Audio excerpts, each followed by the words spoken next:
Revitalisasi Pasar 16 Ilir yang saat ini tengah berjalan rupanya mendapat keluhan dari para pedagang. Pasalnya pagar seng yang terpasang di sekeliling pasar menyebabkan Pasar 16 Ilir yang awalnya ramai menjadi sepi dan berdampak pada pendapatan atau omzet para pedagang. Deki, salah satu pedagang, mengatakan terpasangnya pagar seng yang mengelilingi Pasar 16 Ilir membuat sepi pembeli. Kemudian pembeli yang sudah menjadi langganan juga berkurang karena kondisi pasar yang tertutup.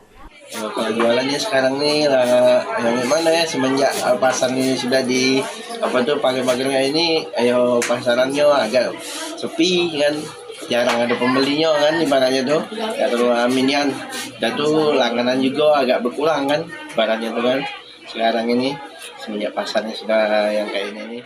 Senada dengan Betty yang juga pedagang berharap kedepannya pagar seng yang terpasang segera dibuka atau dilepas agar pasar kembali menjadi ramai kembali sehingga pemasukan atau omzet para pedagang kembali normal.